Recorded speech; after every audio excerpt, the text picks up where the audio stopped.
He just tweeted, "I will protect your Social Security and Medicare, just as I have for the past 3 years. Sleepy Joe Biden," the president writes, "will destroy both in very short order, and he won't even know he's doing it." Kellyanne, president this morning promising he'll protect Social Security and Medicare. You were there at that town hall. He said the opposite. He said that he, in a second term, would cut Social Security and Medicare, and he would cut entitlement programs. Why did he say that? He didn't say that. He didn't say that. You're misquoting him respectfully. And when I talked to him afterwards, I said there are some articles and some Twitter traffic that says the following. And he said, no, I'm talking about cutting deficits. But how do you do that, Kellyanne? Pardon me, you got to do that by cutting programs. Let's hear the president. We've got the soundbite, and I'll let you react. Sure. The economy is the best economy we've ever had.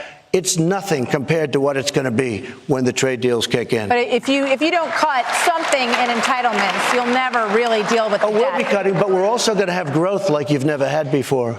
So Martha McCallum said right there, but you're going to have to cut entitlements to cut the deficit, and he said, we'll be cutting. But that wasn't what he's talking about. He's not talking about cutting entitlements, and he has said that several times. Now, his press secretary put out a statement last night that that is not what he was referring to, and the president himself has weighed in on this as well. And he also talked about growth, which was important. He was talking about the booming economy. He also talked about the deficit in terms of, I loved actually his illustration that, gee, we can have a foreign country running up the hill of the White House to take us over, but hey, I balanced the budget, or hey, we really reduced the deficit. You know, he inherited a big deficit. He made very clear last night that the previous president exploded the deficit beyond anything that the prior presidents combined had done.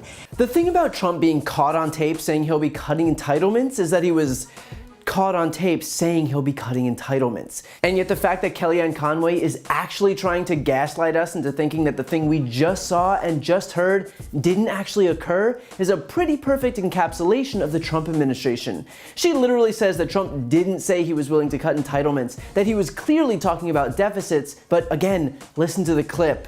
When these trade deals kick in, and when the economy is the best economy we've ever had.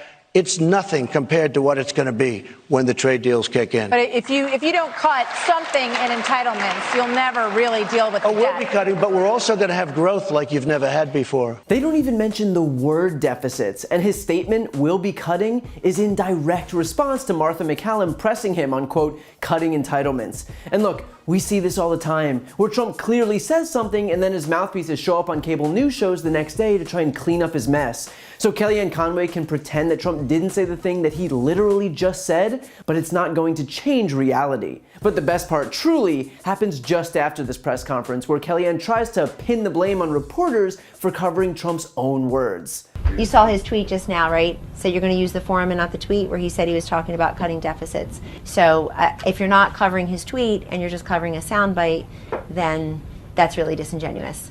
In other words, Kellyanne is blaming everyone else for not reporting on the entire spectrum of Trump's conflicting statements, as if some damage control tweet sent out after the fact compensates for when he said the complete opposite. That's not how it works. You don't get to tell the entire nation that you're cutting entitlements and then send a tweet to try and cover it up and then think that it's up to the media to just take that at face value. Trump got caught in a lie, and telling another lie doesn't make the first one go away. And beyond that, regardless of Kellyanne's tepid attempts to spin the truth, it doesn't matter what anyone said. Trump's latest budget literally proposed cutting entitlements. So we can sit here and go back and forth with Kellyanne Conway all day about whether he would cut them, but he already did. Trump's latest budget for fiscal 2021 cuts $920 billion from Medicaid over the next decade, $756 billion from Medicare, and $75 billion from Social Security. It's right there in his budget. So we don't have to argue whether or not he would do it, because it's done. He already submitted his budget, so we have proof. And by the way, this isn't the first time. Trump's budget last year did the same thing. It cut $1.5 trillion from Medicaid over the next decade, $575 billion from Medicare, and $25 billion from Social Security. And even then, just like now, the administration pretended that they weren't going to touch entitlements despite doing exactly that. I mean, think about it. This administration is so hell-bent on pretending that facts don't exist that they'd rather debate about the reality of a foregone conclusion than admit that it's already happened. Of course, apparently not all spending is bad, because Trump's defense budget increased to $740.5 billion. So hey, while you're less likely to get the entitlement benefits that you've earned, at least defense contractors get to keep cashing in on an increasingly bloated budget. This way, we can keep dumping money into things like $400 billion F-35s that are plagued by problems like not being able to accelerate to supersonic speeds without melting their own tails. Sounds like money well spent. And by the way, as I just mentioned, these are entitlements because we are entitled to them. We've paid into Medicare, we've paid into Medicaid, we've paid into Social Security for our entire lives. So I get that Trump and his party might think that they have the right to divert it to their own pet projects, but the plain and simple fact is that that money is ours. But of course, not to be outdone, Conway's lies don't stop there. She actually tries to hit Obama for exploding the deficit, when Trump's deficits are double what Obama's were. This is no secret. The numbers are right there. Obama took office amid the Bush recession with a deficit of $1.4 trillion. By 2015, he got it down to $442 billion. And by 2016, it was $585 billion. But Trump didn't take office in a recession. He took office after nearly a decade of growth. And yet still, his first year's deficit rose to $666 billion in 2017, rose again to $984 billion in 2018, and broke $1 trillion in 2019. That is a 74% increase in just 4 years. And it was made directly worse by the fact that Trump's tax cut for corporations and the super rich meant less revenue for the federal government. So not only does that leave less money for critical programs that less fortunate Americans rely on to survive, also that the richest Americans could get richer, but it puts the entire economy at risk. Our federal deficit is forecast to be at 4.6% of GDP in 2020. The only time in the last half century that the deficit has been above 4% of GDP was during a recession. Think about it like this. When you're making good money at your job, you don't fall behind on your bills. And in fact, you try and make sure everything is paid off, and you can even save some money in case things turn south.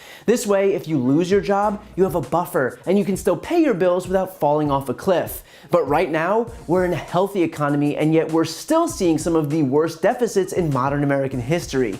Which means if deficits are this high when we're in good shape, imagine what's going to happen if we fall into a recession. We have no buffer, and it's because Republicans are utterly incapable of responsibly managing a budget beyond just giving rich people tax cuts. Their priority isn't helping this country, it's helping themselves. So Trump can continue sending out Kellyanne to do his dirty work, to spin the truth and lie to the country and obfuscate the facts, but the reality of what's happening is right out there in the open. And all Trump's doing at this point is continuing to prove himself a liar and Kellyanne a willing accomplice.